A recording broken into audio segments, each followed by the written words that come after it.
Hey channel, Fernando from SkyFi Audio.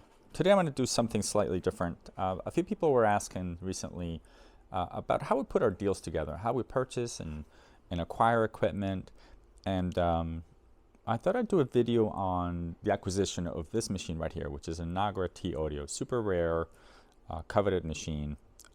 And the way we found it was kind of unique. So I thought I'd spend some time, go over the deal structure for you, how we are able to source unique components, and what happens once they arrive here, et cetera, et cetera. So let me jump right into it. So for the longest time, we had an advertisement put up on AudioGon for wanted a Nagra T Audio, right here. Wanted Nagra T Audio, reel-to-reel machine.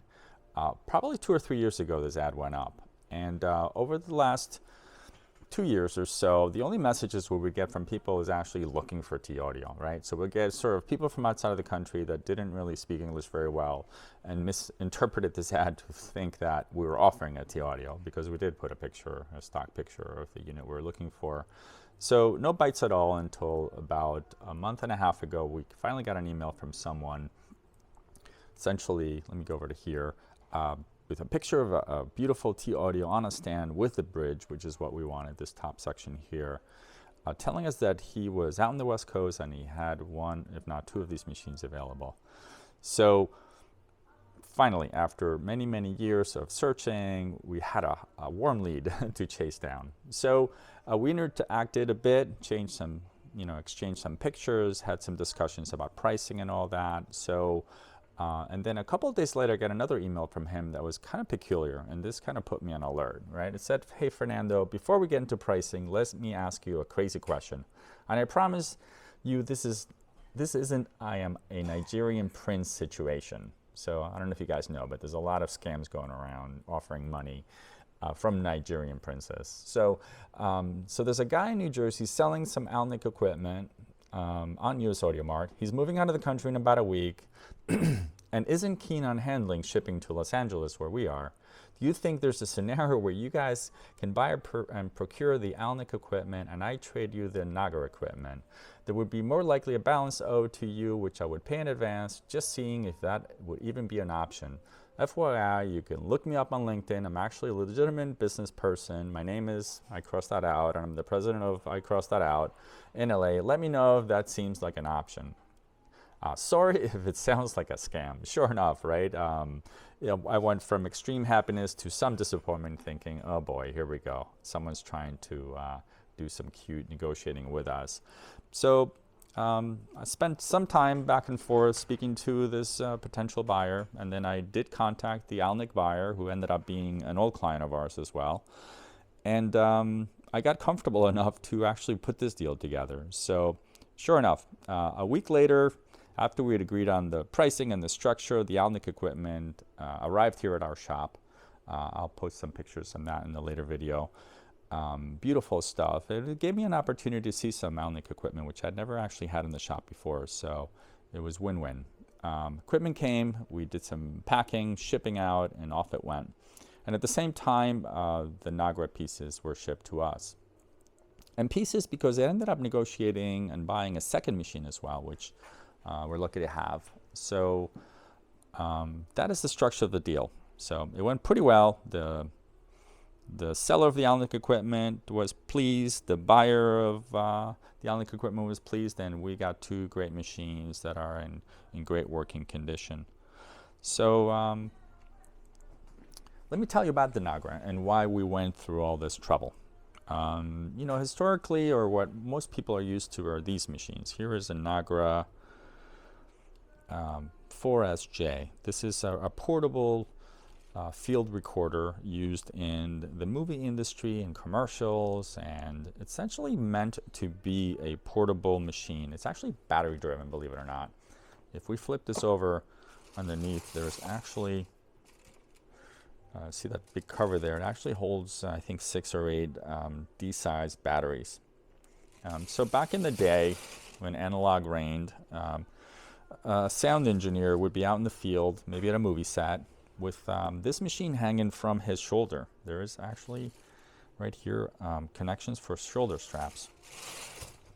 So this machine would be battery powered, hanging from someone's shoulder, and then since the controls are sort of on the front of the unit, he would be able to kind of look down at the side of his body, excuse me, and be able to manipulate and operate the controls here, while holding a fairly large boom mic, which is typical, to record the voice from the actors. Now, voice and video were recorded separately typically in these sort of scenarios, so later in the studio, there would be a synchronization process to match up the audio with the video. So these decks produced in the 70s and 80s, because they had to work in a pretty rigorous environment, and they had to work 100% of the time, they were built to an incredible standard. And this is how Nagra became famous. Their stuff is absolutely beautifully built. There's very, very few pieces of equipment out there other than maybe either military or medical equipment that has this sort of build quality. You can tell here by the type of the screws they use, the hinges, the aluminum finish. There's very little plastic anywhere visible. On the front, the view meters are legendary in a traditional Nagra fashion. The controls. Look at the control quality here. Just everything you touch just feels like $1 million. A lot of the switches are sort of sunken in a bit further to protect, to make sure you didn't bump one while you were doing a critical recording. So this machine here, audiophiles like these machines, mostly because of the sound quality, because they look cool.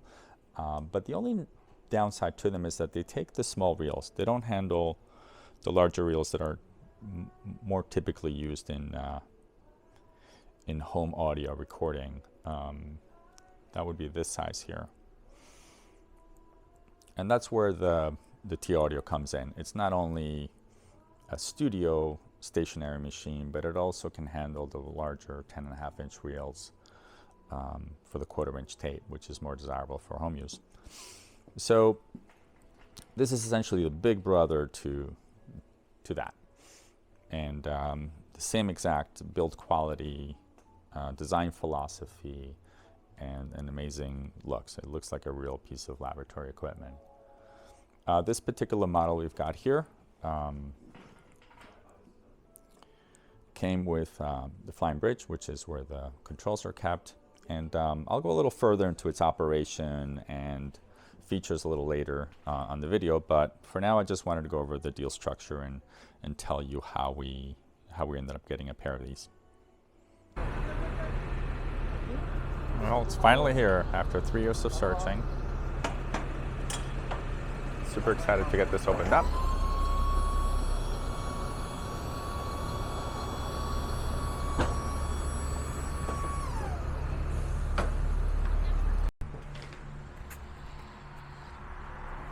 So here are the results from our packing in these 2 crates.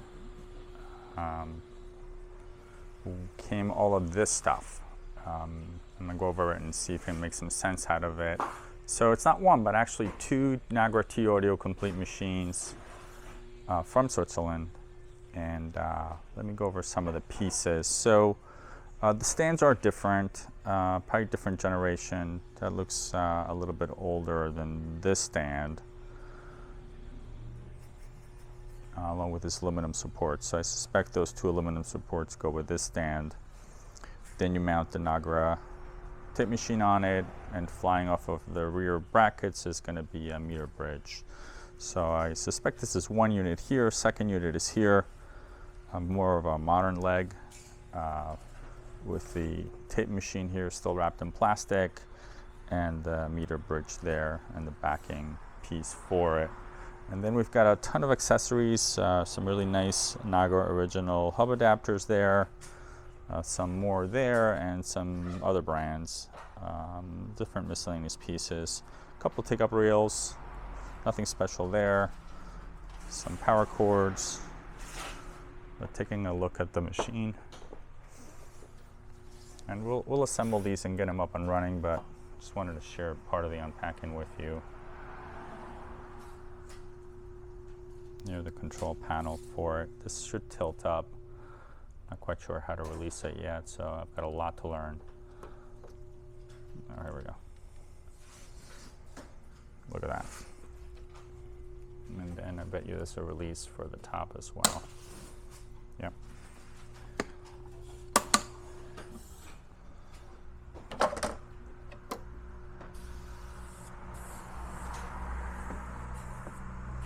So the controls, the infamous jog wheel,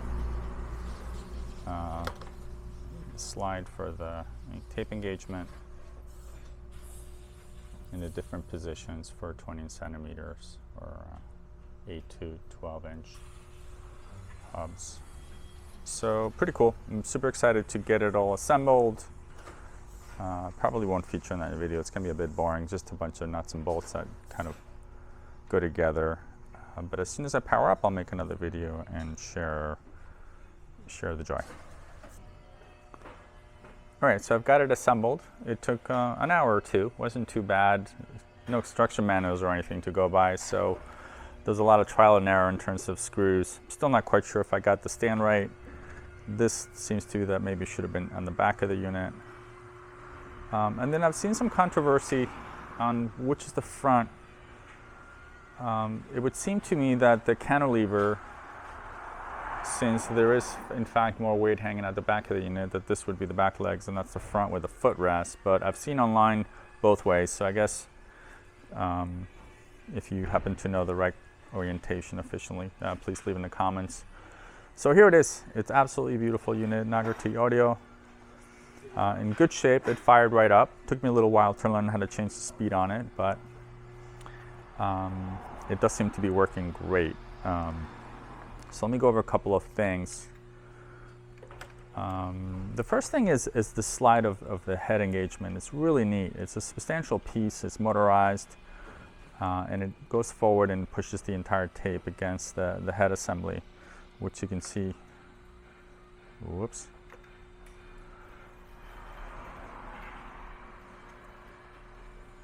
Which you can see when I hit the play button. So a stop disengages it, and a play brings it in. It's pretty neat. You can kind of get a glimpse at all the heads. Record, erase, playback, time code, etc. Looks like it needs a good head cleaning. I see a lot of residue on the heads from sticky tapes. So it needs a good cleaning and a calibration. The tape path is really neat. As it comes here from the feeding reel, it goes around this, then around this guy, and then all the way across, and it reverses the same path. And it looks like whether or not you've got a smaller or the larger reels, you determine whether you need to go around this guy or not. I suspect I am wrong here, and this needs to go on the outside for the larger reels. Let's see if that makes it any better.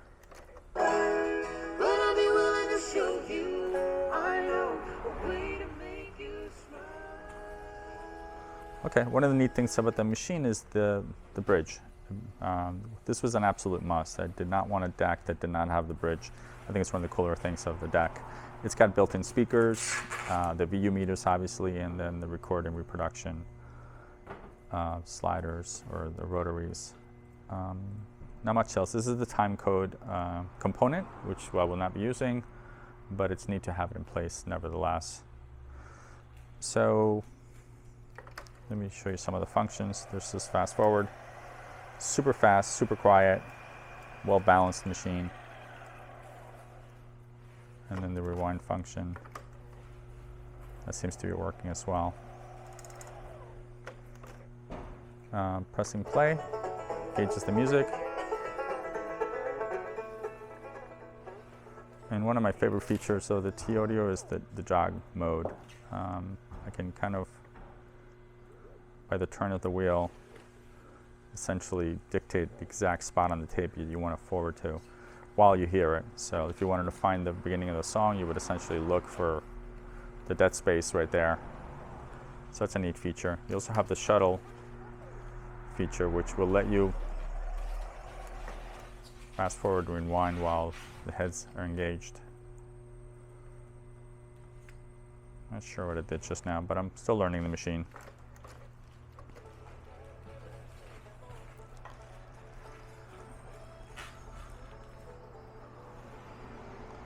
The other neat thing about it is the counter. It goes to hundredths of seconds, which is really neat. So 3 minutes, 31 seconds, and 13 tenths of a second, which is neat. Looking at the side, I think these wires should have been on the other side of the stand, so I'll have to feed this again. It's got a really neat lowering and raising mechanism. It's got a warm drive through the spline, so you can actually adjust the height, and then with these you can adjust the rake angle. And these are the brackets I had to install to fit the meter bridge. On the back, tons of connections. I suspect we'll only really care about the inputs and the outputs. This was the connection to the bridge. And then we've got an RS-232 here, a 422 interface, which I'm not sure that we need with some sort of converter. Probably playing around with this to figure out what else is needed. Other neat feature is how easily it is to get to the serviceable parts. You can flip these two latches here and essentially open the unit up, almost like a car hood. Pretty neat. It's got indentations here for the support arm, and then you can get a look at the meticulous wiring that Nagra is known for, and amazing part selection. Everything's aluminum anodized, steel where it needs to be, and the highest quality electrical components, and some really fanatical attention to detail with the wiring paths and the ribbons, etc. And here you can see the sort of exoskeleton of the unit. This gives it its rigidity. All right, so one down, one to go. Other machine is here still in pieces. Again, this is the same machine, but with a little bit of a different generation stand. So I'll report back once we got the second unit wired up. All right, made some great progress. T-Audio number 2 is set up and working. A nice pleasant surprise. No issues whatsoever. The stand was a bit tricky to assemble. I think I've got it the right direction. I looked online and same thing. There are mixed pictures. Some have it facing backwards, some people have it facing forward. This seems to be the most logical way. Since the cantilever's on that side, I would think the extended legs would go there, but I'm not quite sure because I'm not getting this to lock that well, so still to be determined. This has a really cool cover on it with these push button connections. Kind of just push them in, and then there seems to be some storage in here. That's kind of neat. And the stand is a little sort of more traditional for Nagra, so using machined aluminum side panels instead of these sort of welded legs. This does not have the adjustments for up and down, but I think I like the stand a little bit better, so I'm glad that we've got two different models here. Function-wise, everything seems to be great. It engages. Everything's super responsive. Fast forward and rewind.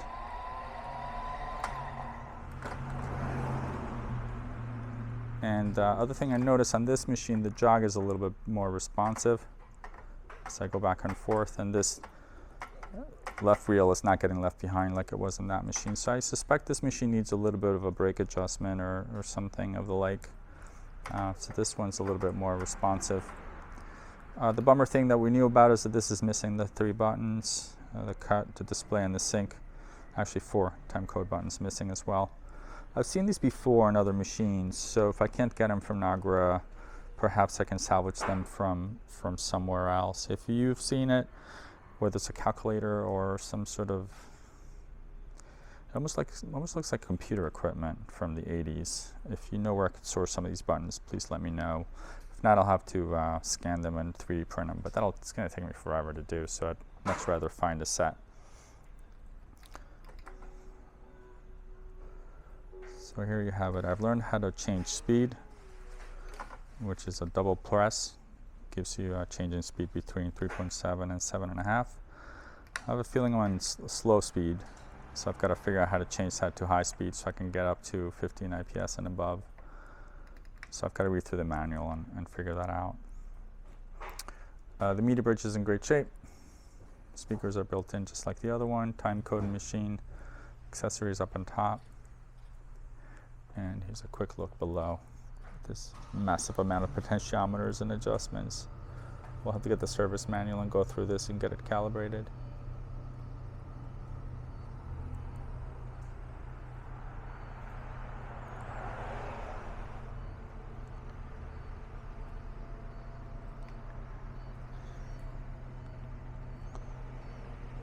All right, so here you have it. Our two T-Audios just arrived. Next, we're gonna go through the paces, get some recordings done, and start hooking them up to the system to determine how much calibration and refinement they need. Stay tuned, there'll be more on this. Okay, so here's the Nagra T-Audio. This is unit number 1. We've since the last video upgraded the LEDs. The meters had some pretty burnt out bulbs in them. We did an LED upgrade.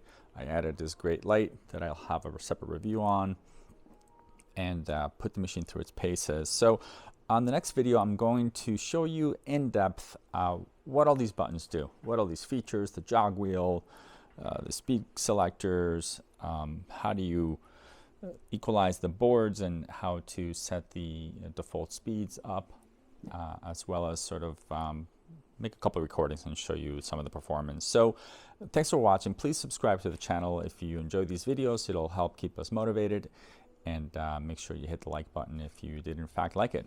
So stand by for the next Nagra video from us, and thanks for watching.